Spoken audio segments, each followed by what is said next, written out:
चांदनी मिट्टी का भी गुणगान करता हूँ। मैं हरदम भारत का सम्मान करता हूँ, यहाँ की चांदनी मिट्टी का ही गुणगान करता हूँ। मुझे चिंता नहीं स्वर्ग जाकर मोक्ष पाने की, मुझे चिंता नहीं स्वर्ग जाकर मोक्ष पाने की। तिरंगा हो कफन यही अरमान रखता हूँ, तिरंगा हो कफन यही अरमान रखता हूँ। माननीय मुख्य अतिथि प्रधानाचार्य जी और समस्त अध्यापक गण एवं मेरे प्यारे साथियों, मैं मोहम्मद जुनेद कक्षा 12A का छात्र, आप सभी को मेरी तरफ से स्वतंत्रता दिवस की बहुत बहुत हार्दिक शुभकामनाएं। जैसा कि आप सभी जानते हैं कि आज हम यहाँ पर 77वां स्वतंत्रता दिवस मना रहे हैं। और दोस्तों, आज का ये दिन उन स्वतंत्रता सेनानियों को याद करने का है जिन्होंने हमारे देश को आजाद कराया।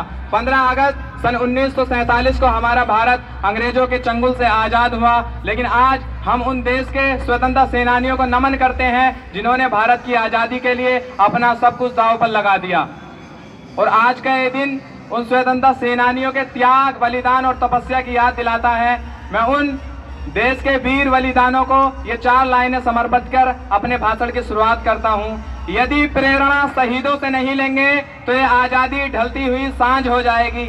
यदि प्रेरणा शहीदों से नहीं लेंगे तो ये आजादी ढलती हुई सांझ हो जाएगी। और पूजे न गए वीर तो सच कहता हूँ ये नौजवानी बांझ हो जाएगी। तो सच कहता हूँ कि पूजे न गए वीर तो ये नौजवानी बांझ हो जाएगी।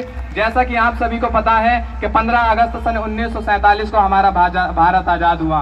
एक समय था जब हम अंग्रेजों के गुलाम थे और हमने अंग्रेजों की 200 सालों तक गुलामी की है, लेकिन उस टाइम ये आजादी हमें मुफ्त में नहीं मिली है, ये आजादी हमें फ्री में नहीं मिली है। न जाने कितनी माओं की गोदे सुनी हुई होंगी, न जाने कितनी बीवियों के, कितनी पत्नियों के माथे से सिंदूर उड़े होंगे, न जाने कितने बच्चे अनाथ हुए होंगे। उस टाइम भी भारत की जनसंख्या करोड़ों में थी, लेकिन लाखों ने हमारे देश के लिए बलिदानी दी। क्या जरूरत थी उन्हें बलिदानी देने की? क्या जरूरत थी देश के लिए मरने की? वो चाहते तो उनकी तरह सोते रहते, लेकिन नहीं, उनके दिलों में एक चिंगारी थी, उनके दिलों में एक चिंगारी थी जो उन्हें उजागर करती थी और कहती थी कि तुम्हें एक आजाद भारत चाहिए। वो चाहते थे कि हम एक आजाद भारत में रहें, वो हमेशा यही चाहते थे कि हम आजाद भारत में रहें। लेकिन आपको चाहिए कि अपने दिलों में उनके प्रति मोहब्बत रखनी चाहिए, क्योंकि जब लाखों लोगों ने कुर्बानियां दी, लेकिन हम लाखों लोगों को नहीं जानते, उनमें से कुछ ही को जानते हैं, जैसे महात्मा गांधी, चंद्रशेखर आजाद, भगत सिंह, सुखदेव, राजगुरु,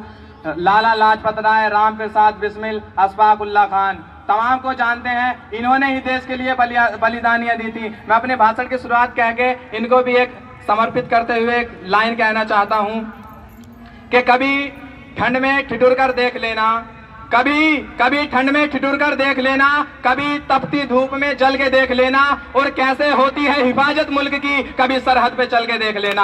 कैसे होती है हिफाजत मुल्क की, कभी सरहद पे चल के देख लेना। और आज मैं आपके सामने एक ऐसे वीर सपूत की कहानी बताने जा रहा हूं जिसके बारे में न कहीं इतिहास में लिखा है, न कहीं किसी क्रांतिकारी की लिस्ट में लिखा है, और आज ना हमारा भारत उसकी जयंती मनाता है। आप सही समझे, मैं बात कर रहा हूं शेर अली खान आफरीदी की। वो शेर अली खान जो पंजाब में पैदा हुए थे, एक बार किसी हत्या के झूठे जुर्म में उन्हें फांसी की सजा हो गई, लेकिन अपील करने के बाद में अंग्रेजों ने उस फांसी की सजा को उम्र कैद की सजा में बदल दिया और उन्हें काले पानी की सजा हुई थी, जो अंडमान जेल में बंद थे।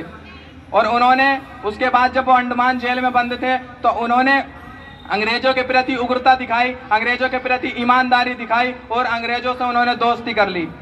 और उन्होंने मन बना लिया था कि अब अंग्रेजों के खिलाफ लड़ना है, और वो भारतीयों से कहते थे कि देखो अब मैं क्या नया करने वाला हूं। अब इतना जब उन्होंने दोस्ती की तो अंग्रेजों ने उन्हें नाई का काम सौंप दिया। अंग्रेजों ने नाई का काम सोचा कि आज से तुम्हें बाल ही बनाने हैं। अब अंग्रेजों के एक लार्ड थे जिनका नाम था लॉर्ड मेयो। अब वो भारत का निरीक्षण करने के लिए आए और वो अंडमान की जेल में गए, वहां आफरीदी से मिले। अब लॉर्ड मेयो का नंबर आया बाल बनाने का। उस टाइम पे अंग्रेजों के पास गोला बारूद थे, हथियार थे, लेकिन मेरे शेर अली खान आफरीदी के पास कुछ नहीं था। वो तो बस बाल बनाने के अपने औजार रखा करते थे। अब उन्होंने जब बाल लॉर्ड मेयो के बनाए तो उन्होंने वहीं पर लॉर्ड मेयो की हत्या कर दी। और ऐसे मैं सलाम करता हूं ऐसे वीर सपूत को, मैं सलाम करता हूं ऐसे वीर सपूत को जिसने भारत में पहले अंग्रेज की हत्या की है, वरना किसी अंग्रेज की हत्या नहीं हुई। और अंग्रेज की हत्या जो हुई उसका नाम लॉर्ड मेयो था, और हत्या करने वाला कोई आम आदमी नहीं था, बल्कि वो वीर सपूत था, वो वीर था जिसका नाम शेर अली खान आफरीदी था। और मैं कुछ पंक्तियां कहकर अपने भाषण को समाप्त करता हूं कि मुकम्मल है इबादत और मैं वतन ईमान रखता हूं, मुकम्मल है इबादत और मैं वतन ईमान रखता हूं, वतन के शान की खातिर हथेली पर जान रखता हूं। और क्यों पढ़ते हो मेरी आंखों में नक्शा पाकिस्तान का, मुसलमान हूं मैं सच्चे दिल में हिंदुस्तान रखता हूं, मुसलमान हूं मैं सच्चा दिल में हिंदुस्तान रखता हूं।